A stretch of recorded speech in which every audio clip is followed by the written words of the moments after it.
Fala rapaziada, saudações vascaínas, vamos que vamos para mais um vídeo, mais um pós-jogo.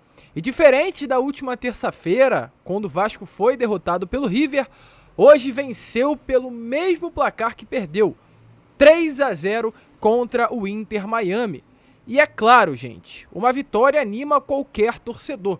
Ainda mais a primeira vitória do ano e um placar muito bem construído, né? 3-0 não é qualquer placar.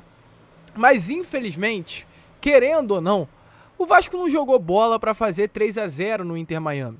Não é nenhuma partida em que a gente vai vir aqui e vai se empolgar. Não é nenhuma partida em que a gente olha, no caso, o que o Vasco jogou e vai achar que realmente teremos um ano vencedor nesta atual temporada. Mas é uma partida igual, inclusive para mim, contra o River Plate, mesmo diante de placares completamente inversos, que a gente continua olhando os atletas, vendo que tem jogadores de qualidade, vendo que tem jogadores muito sóbrios, jogadores que serão importantíssimos para 2023, mas também ao mesmo tempo vê que tem jogadores que não têm condição alguma de ser atleta que o Vasco terá que utilizar na próxima temporada. Inclusive, eu já começo aqui de fato esse pós-jogo do Gigante dando a minha opinião sobre esse elenco do Vasco. O elenco do Vasco ano passado na Série B do Campeonato Brasileiro e também durante a Série B do ano retrasado era um elenco fraco.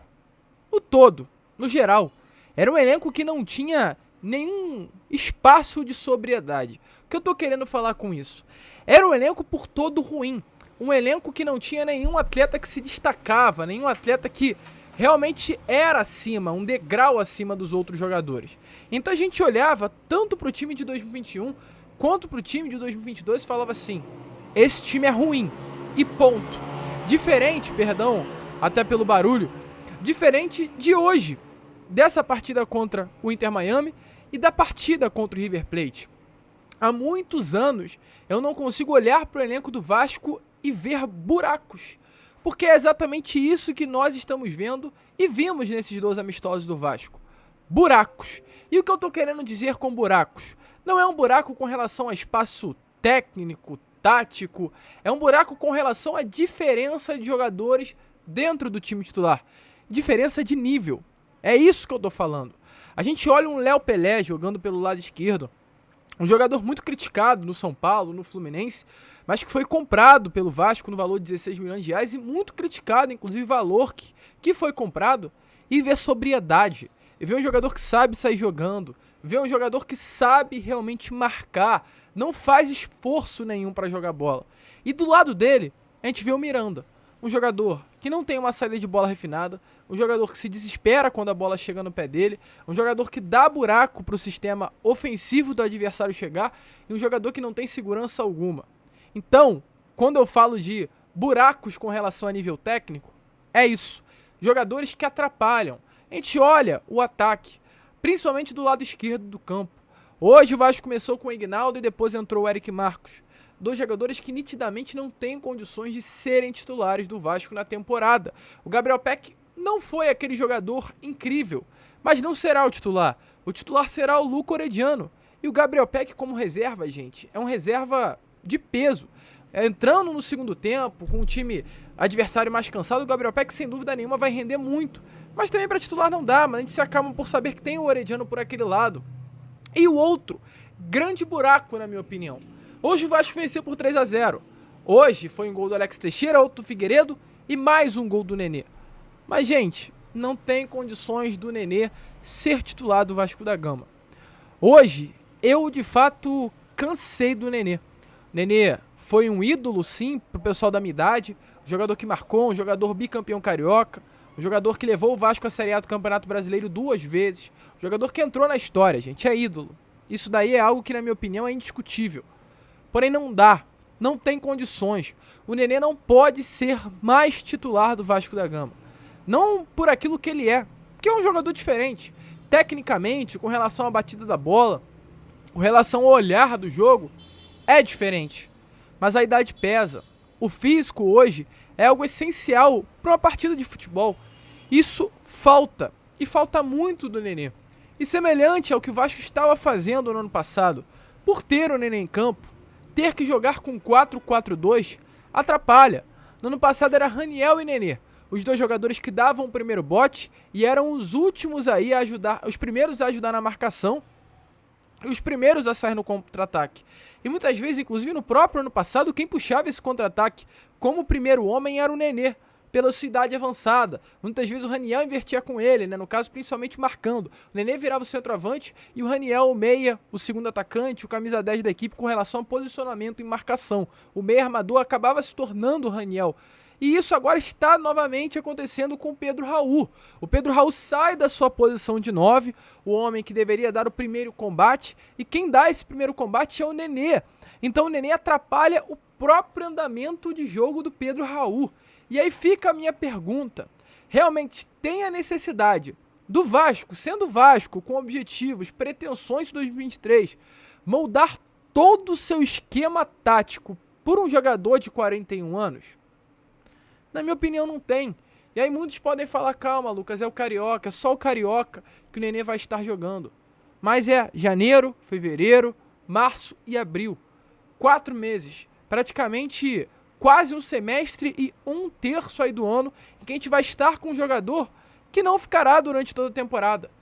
Poderia já estar um atleta treinando junto com o elenco, entendendo o que o Maurício Barbieri quer para a equipe.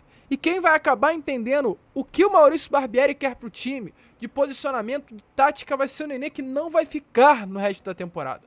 Então hoje deu para mim com relação ao Nenê, fez gol, deu um belo passe ali, cruzamento, que ele tem essa qualidade pro Pedro Raul, mas, gente, na boa, não dá. Um jogador que hoje prejudica muito mais do que ajuda a equipe do Vasco, a gente já via isso no ano passado, mas pelo fato de ser uma Série B, um nível técnico inferior, o Nenê se sobressaía. Hoje, esse ano, 2023, Série A, Campeonato Brasileiro, Copa do Brasil, o Nenê não pode mais ser o titular do Vasco da Gama. Então, se a gente pega um ponto positivo, para mim é isso. É o Miranda na zaga, que a gente vê que realmente não tem condições. É a ponta esquerda, que ficou nítido que o Vasco vai ter que contratar. É, no caso também, o volante, que o Zé Gabriel é um jogador também inacreditável, né? São relapsos durante o jogo. Às vezes ele pega a bola e dá uns toques, dá uns giros, que parece que ele é o Modric no meio do campo, até numa linguagem mais informal. Mas tem gente que ele pega a bola e parece o Juninho do 48. Tô falando aqui qualquer nome, né, pra realmente mostrar que às vezes parece que ele nem sequer é um jogador profissional. Erra passes bobos, dá umas pichotadas absurdas e é uma oscilação muito grande que não pode ser assim para um jogador que hoje é o titular do Vasco da Gama. Então ficou nítido também que o Vasco precisará contratar. Então nessas duas partidas contra River e Inter Miami, a gente tem muitos pontos aqui a tirar, pontos negativos. O Vasco precisa contratar um zagueiro pelo lado direito urgente. O Vasco precisa contratar um volante urgente. O Vasco precisa contratar um camisa 10 para ontem. E o Vasco tem a necessidade também urgente de contratar um ponta esquerdo. Porém, tem pontos positivos e olha, gente, são muitos na minha opinião. Primeiramente sobre o lado tático, o lado técnico da equipe do Vasco. Eu não lembro de ter visto um Vasco marcando pressão. O último Vasco que eu vi marcando pressão foi o Vasco do Fernando Diniz na Série B do Campeonato Brasileiro nas primeiras partidas. Depois o Diniz viu que não dava e acabou mudando o sistema de jogo. O Vasco contra o River nos primeiros 20 minutos marcou muito bem a pressão e quando queria hoje contra o Inter Miami também fez esse estilo de jogo de pressionar. Não à toa o gol do Alex Teixeira, o segundo gol saiu nessa marcação-pressão. E aí muitas pessoas podem falar, Lucas, mas vai contar esse gol ridículo do Alex Teixeira? Se o Vasco não estivesse marcando pressão, o gol dele não iria sair. Então, ponto positivo demais. Hoje a gente tem um técnico na beirada do campo que sabe montar a equipe do Vasco da melhor maneira possível. Gostei, tenho certeza que o Maurício Barbieri fará um grande trabalho.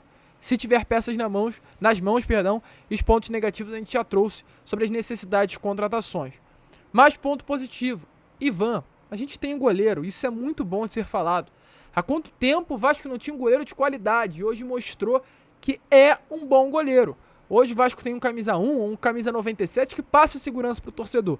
A gente sabe que a bola defensável que for o gol vai estar nas mãos do Ivan. Diferente de quando era com outros atletas que passaram embaixo das traves do Vasco, que ainda está chegando o Léo Jardim para melhorar ainda mais, né, a disputa pela titularidade. Além disso, o Léo Pelé, jogadoraço, já falei sobre ele no vídeo.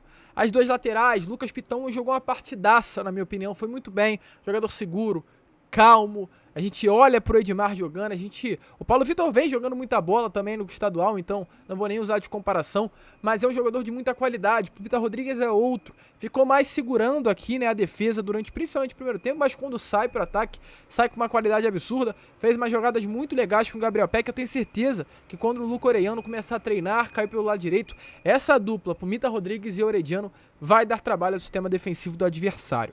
Sobre Jair, partidaça, gente. É um jogador diferente, um jogador que cadencia o meio campo, um jogador que dá calma, um jogador de qualidade. Vai ser uma peça essencial também para esse 2023. E até falando de decepção, esses foram os pontos positivos na minha opinião. Decepção, Pedro Raul. Não gostei das 2 partidas do Pedro Raul, mas eu vou levar em conta o fato dele estar com o Nenê. A gente já trouxe, né, todo o desenvolvimento do meu pensamento sobre a presença do Nenê ali, que atrapalha o Pedro Raul, e acredito que até por esses motivos ele não foi bem contra a Inter Miami e River Plate, muito afobado, muito ansioso para fazer gol, tendo que correr o dobro por causa do Nenê, então vai ter que trazer um 10, né, até para que de fato o Pedro Raul possa aparecer mais no campo. Mas na minha opinião foi isso. Hoje a gente vê um time em formação, a gente vê um negócio muito bruto ali, que se lapidar, algo bom pode acontecer. 3-0, uma vitória boa. Sempre bom vencer, ainda mais o Vasco. Mas é um placar que engana.